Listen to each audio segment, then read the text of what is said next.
kita dari perwakilan kelompok kewirausahaan ingin mencari pelaku usaha yang ingin kita wawancarai. Mohon izin untuk memberikan beberapa pertanyaan mengenai usaha Teteh. Oke, kita mulai ya Teh. Oke. Mengenai biodata pelaku usaha, boleh ceritakan sedikit tentang diri Teteh? Dari nama dulu ya. Nama asli dulu baru nama usaha ya. Nama aku pribadi Irma Febriana.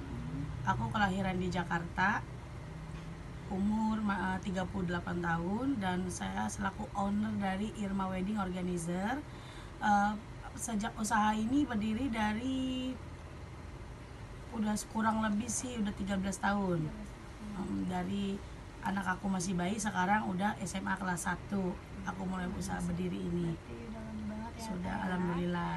Boleh ceritain apa yang bikin menginspirasi Teteh untuk memulai kegiatan usaha wedding ini Teh? Kalau memulai usaha wedding ini karena dari awal aku udah punya niat dari masih sekolah sampai aku menikah. Aku pengen hidup aku tuh mandiri, tidak menyusahkan keluarga sekeliling aku. Aku pengen dalam segi hal tuh pengen punya uang sendiri gitu, tidak mengandalkan gitu. Nah akhirnya aku belajar aku mulainya tuh dari perdagangan seperti kayak dagang-dagang kreditan baju, keliling kampung, ngajar jilbab. Zaman dulu masih ada kayak hijaber gitu yang jilbabnya di macam-macamin lah, tuh sempat aku ngajar ya, berjualan. Nah akhirnya aku melihat tetangga aku mempunyai dia perias, jadi aku bergerak nih hati nih pengen banget terjun ke sini. Dan alhamdulillahnya keluarga aku, terutama orang tua, babak ya, aku nyebut orang bapak tuh babak, yang nyupport aku. Dia yang mengantar aku kemana aja, dari yang aku les, dari yang aku rias dimanapun, pergi gelap pulang gelap, orang tua selalu dukung. Dan pada intinya sih suami awalnya nggak ngedukung, dia sudah almarhum sih ya, yang waktu usaha ini awal berdiri sama almarhum yang suami terdahulu.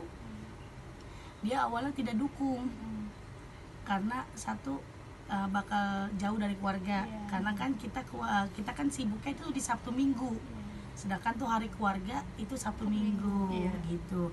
Jadinya awalnya nggak disetujuin, cuman aku bertekad, aku kasih masukan ke dia, gue pengen berdiri di kaki gue sendiri, pengen punya penghasilan sendiri, tidak mengganggu nafkah dari suami, seperti itu. Jadi Teteh ini punya usaha wedding, terus karena kegigihan sama ketekatannya, terus serta support dari kedua orang tua, terus juga support dari orang-orang sekitar, sehingga bisa bertahan sampai saat ini. Keren banget. Terus pertanyaan selanjutnya boleh? Boleh ceritain nggak sih awal mulai usaha dekorasi pernikahan ini? Awalnya itu aku usaha ini, aku pertama kali itu ikut orang. Ikut orang, nggak langsung kita punya dana jebret sekian, tidak. Awalnya aku ikut wedding orang lain juga. Aku ada beberapa bos sebelum aku menjadi owner gitu. Aku ikut orang dengan bayaran, awal mula aku bayaran itu 150.000 sekali terjun. 150 itu aku lupa di tahun berapa itu sekali terjun. Itu makeupnya itu kan kalau zaman sekarang kan per orang dibayarnya. Kalau zaman dulu itu kita per Keluarga. Bukan, jadi per kayak model gabungan. Misalkan kita ngerias nggak dihitung. Namanya aku pengen mencari ilmu, udah aku ikutin itu, bayaran dulu 150.000 per satu lokasi. Sabtu, misalkan Sabtu 150, Minggu 150. Itu aku jalani terus sampai bertahun-tahun. Itu hasilnya itu aku nggak pernah ngambil. Jadi aku kumpulin, nabung. Tapi aku nabungnya itu aku lihat nih ownernya yang aku ikutin itu sama uang seperti apa gitu. Kalau ternyata dia amanah sama uang, akhirnya setiap itu dikumpulin per tahun mau puasa kita ambil. Buktinya rumah yang aku tempatin hasil dari ini, rumah dibangunnya. Tadinya maaf rumah ini bentuk rumah kontrakan 3 petak gitu ya, kayak rumah kontrakan. Dari hasil ini merih, ibaratnya bet merih deh ya. Jadi dari gaji karena ngambilnya per tahun dikumpulin akhirnya bisa dan membeli barang usaha kayak gini itu nggak langsung jebret kita dikasih modal.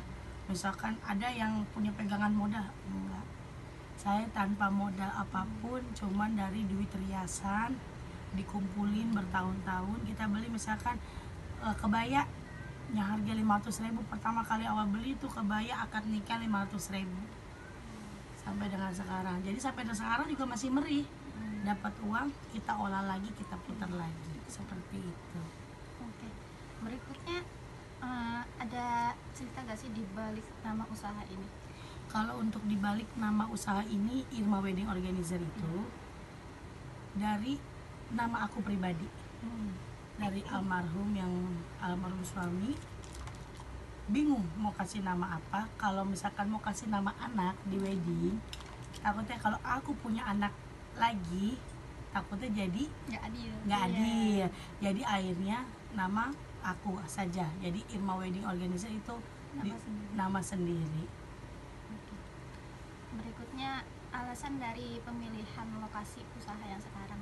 Kalau untuk pemilihan lokasi sekarang memang ini rumah aku pribadi, aku tidak ngontrak, jadi kepemilikan sendiri, karena memang rezekinya ibaratnya di sini.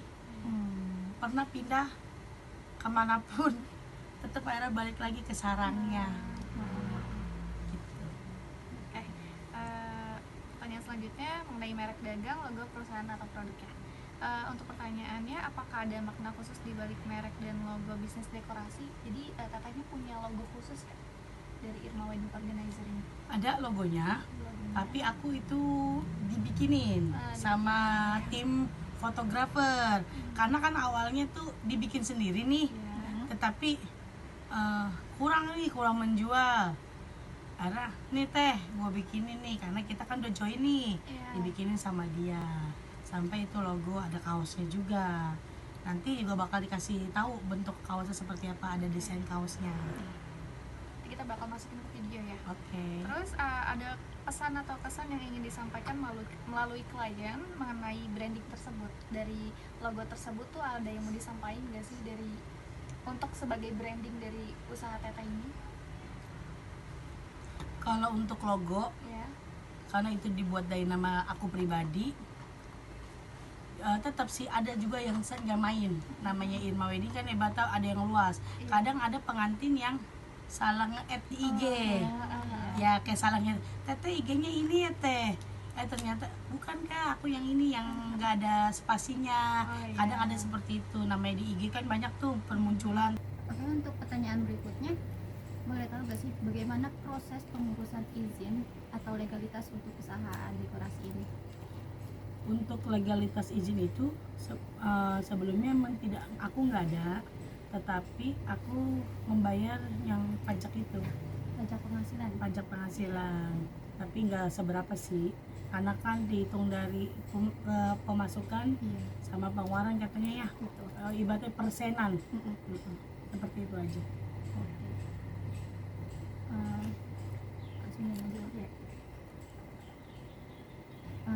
Berikutnya, bagaimana cara Anda atau Teteh mengatur mengatur tim di bidang dekorasi ini? Jadi mengatur tim di bidang dekorasi sama aja kayak kita mengatur anak kita sendiri. Misalkan untuk acara misalkan Sabtu dan Minggu, berarti hari Sabtu kita sudah mulai pemasangan tenda di hari Rabu. Tenda yang dari Rabu kalau nggak Kamis, itu pun dengan persetujuan klien. Ada yang rumahnya belum bisa ketempatan untuk dipasangin tenda jauh-jauh hari, jadi ibaratnya mesti ada komunikasi antara aku sama klien. Nah diatur.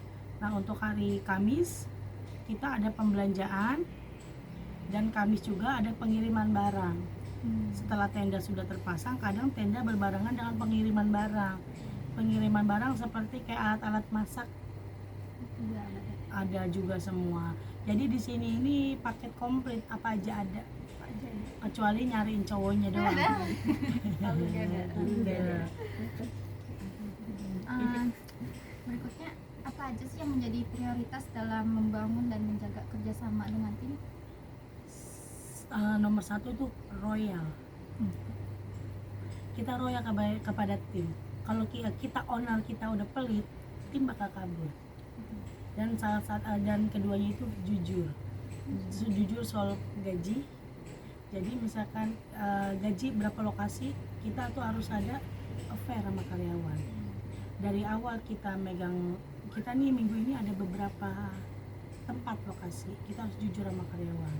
Dan satu, kalau kita menghargai dia bakal menghargai kita sebagai bosnya. Jadi aku sama kru, aku nggak menganggap diri aku bos, tidak. Lu nganggap gue teman aja. Kalau teman lu gue salah lu tegur. Kalau kru salah aku tegur juga, aku belak-belakan. Aku nggak pakai ngomong di belakang, aku tegur langsung di belakang. Dia mau kayak gimana aku tegur. Lu mau marah lu harus resiko, karena aku nggak bisa aku tahan, nggak bisa. Aku langsung jebret, udah kelar, hilang. Jadi anak buahku kru tahu semua karakter aku seperti apa. Karena saling terbuka. Jadi intinya royal, jujur, dan Royal, saling jujur, terbuka, saling ya. terbuka. Oke, untuk pertanyaan selanjutnya mengenai manajemen produksi, boleh diceritakan sedikit tentang proses kerja atau persiapan dekorasi pernikahan? Kalau untuk dekorasi, kadang ada mantin yang minta request. Kalau misalkan mantin minta request, selama persediaan itu ada, kita kasih, kita cek dulu di pembukuan nih, invoice dia mintanya dekorasi seperti apa, kita catat. Ternyata nggak sama dengan pengantin yang lain, itu masih bisa. Nanti kita ada bikin surat kerja sama tim. Jadi nanti ada tim kerja juga ada itunya juga, pemberitahuannya juga. Dan di situ pun kita ada grup khusus pekerja tim dekorasi. Jadi bisa barang apa yang kurang, jadi satu sama lain harus saling. Jadi nggak begini, lu sih nggak bawa, itu enggak. Kalau ada yang kayak begitu udah aku turun tangan, namanya mengandalkan. Nah seperti itu, jadi kita kerja tim aja. Oke, tadi kan tentang persiapan dekorasi. Nah, kalau sekarang itu bagaimana sih cara memastikan hasil akhir kepuasan dari klien? Setelah anak-anak itu dekor udah finishing, mereka kan mengirimkan gambar hasilnya ke aku. Nah, kalau sudah mengirimkan gambar hasilnya ke aku japri ke pengantin. Kakak seperti ini kakak, ada yang kurang atau tidak? Udah teh, udah cukup. Yang ini udah dibawain, sudah. Udah. Tolong kakak lihat dulu ya. Kadang ada pengantin yang nggak bisa ngelihat ke tenda karena bahasa kampungnya pingit. Ya nggak ada yang boleh. Kalau misalkan dia dipingit, ada pihak keluarga yang nyampein. Kalau misalkan sudah kelar, sudah serah terima dengan klien, dah kru aku balik pulang seperti itu. Intinya sampai akhir, dari akhir acara sampai dari awal acara sampai akhir acara komunikasi ya? Itu penting. Selanjutnya, strategi apa yang diterapkan untuk menarik calon pengantin atau klien? Satu sisi strateginya itu diskon benar. Diskon itu terutama karena pemasaran dikurangin korting aja tuh 200.000, 500.000 sampai 1 juta, itu marketing banget. Cuman kita jangan sampai menjatuhkan pasaran. Jadi misalkan tanggal segini sepi nih, tanggal yang bulan Apit, kita baru personal brandingnya up diskon. Ada yang diskon apa, intinya sih diskon ya. Selanjutnya, ada gak sih metode khusus dalam memasarkan jasa ini? Kalau untuk jasa dekorasi ini, itu keseringan dari mulut ke mulut. Itu yang penjualan paling ini banget, dari mulut ke mulut. Dan 2, Instagram. Instagram, Tapi kalau suami aku dia dari Facebook. Facebook. Jadi dari mulut ke mulut, Instagram sama Facebook. Berpengaruh banget ya sosial media sama Betul. apa namanya Testimoni secara langsung. Betul. Kadang juga ada di lokasi langsung menanyakan, karena kan kita masang banner nih. Iya. Kadang langsung menanyakan kalau dia, oh cocok nih. Apalagi kita kan di sini sepaket sama hiburannya. Dia cocok dengan biduan atau siapa, langsung dia minta nomor telepon dong gitu. Selanjutnya bagaimana sih Teteh mengelola keuangan untuk usaha dekorasi ini? Kalau untuk keuangan jujur, kalau nggak bisa banget ngatur keuangan di perusahaan dekorasi seperti ini bakal rancu, berantakan. Jadi setiap ada DP atau kalau untuk yang keep tangga itu ibarat itu hak kita, hak aku pribadi, itu aku bebas buat ngapain aja tuh duit. Kalau yang keep, walau keep itu dikurangin dari harga pakai, cuma intinya kalau udah keep itu rezeki gue buat gue jajan, buat gue beli misal ke mall apa makan enak gitu kasarnya, buat reward diri dah.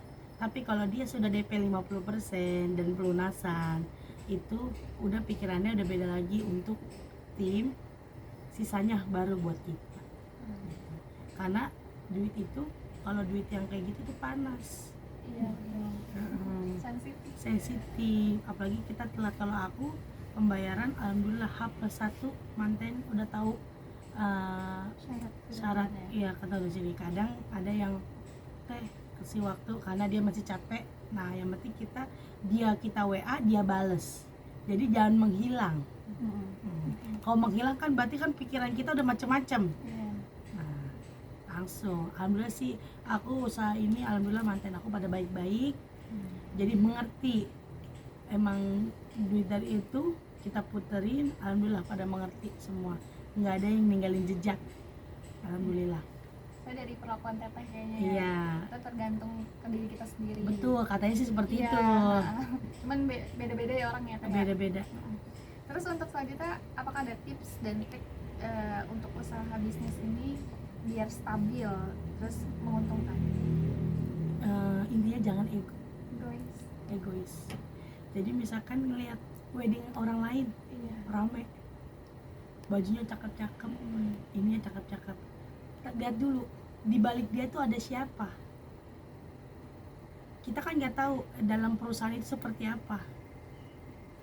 Jadi aku nggak pernah namanya ngelihat wedding orang lain. Aku ngira prospek ke diri aku sendiri. Gue juga, dia bisa, gue juga bakal bisa, seperti itu. Jadi optimis ya, kita Optimis. nggak usah ngelihat patokan orang lain. Dalam hati sih aku suka nyimpen di kamar aja. Dalam misalnya lagi sholat, ya Allah kok wedding gue sepi nih, apa ada salah dari diri gue gitu. Terus udah aku cuma cerita sama suami, ya mungkin emang udah jalan rezekinya seperti itu. Alhamdulillahnya Allah jawab, alhamdulillah ada gitu.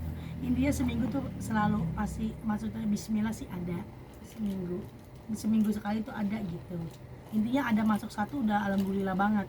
Ya berarti kita ada putaran keuangan, nggak mandek. Oh, pesan-pesannya ya, Pesan-pesan, Pak ya. tips and trick. Untuk membangun usaha ini, Iya. satu kesan pesannya adalah satu, kita memulai usaha jangan sampai kita meminjam. Kalau ada misalkan kita punya latar belakang, maaf orang tua orang ada, beda jalurnya dengan yang berdiri tegak sendiri. Gitu. Jadi jangan sampai meminjam. Kalau aku pribadi buka usaha ini nggak pernah namanya meminjam modal sana sini. Dari modalnya dari itu aja, duit diputer, sekalinya puter puyeng. Seperti itu. Kalau mau meminjam misalkan mau minjam perbantuan dana, misalkan maaf ke bank atau gimana, itu tergantung individunya sendiri. Kalau aku pribadi ya, yang aku jalanin sekarang, aku lebih baik membeli asetnya itu berupa emas. Karena apa? Dia yang menolong, pertama yang menolong kita, kedua dari Allah yang pertama, kedua itu emas. Aku penolongnya nomor 2, 1 dan 2 itu yang penolong. Orang lain nggak mungkin bakal menolong, keluarga pun juga nggak bakal menolong. yang ada ditanya uangnya kemana. Nah seperti itu, intinya Allah dan emas itu yang menolong kita di saat Selesai. betul. Emas juga sebagai investasi. Nah Ya, sebagai investasi. investasi. Jadi kita hilang aja. Betul, kalau mobil emang buat kendaraan ya. Iya, Bu. Kalau Iya. butuh, kalau mobil itu kan sebuah kebutuhan, bukan buat gengsi kita Iya, kemana-mana, karena itu sebuah kebutuhan. Karena kita kan kalau misalkan survei lokasi atau pembelanjaan, kadang ada yang maaf kalau kita pakai ngerias saja, yang pakai kendaraan yang itu kita tuh tukang rias, sampai begitu banget tukang rias. Dari segitu kan pasti mereka dalam mulut berbicara, dalam hati dia berbicara, cuman nggak mau diungkapkan. Iya. Dari segi kita penampilan aja nih, kalau ngerias itu dilihat banget. Oke, tadi udah pertanyaan terakhir kita. Terima kasih Tetes, ceritanya sangat menginspirasi kita buat buat siapapun yang mau menjadi pelaku wirausaha. Semoga dapat inspirasi dari Teteh ini ya. Dan semoga kita doakan Irma Wedding Organizer ini bisa meluas Makin sukses juga. internasional lah. Amin amin Allah. Oke, mungkin sekian dari kelompok kita. Kurang lebihnya mohon maaf. Wassalamualaikum warahmatullahi wabarakatuh.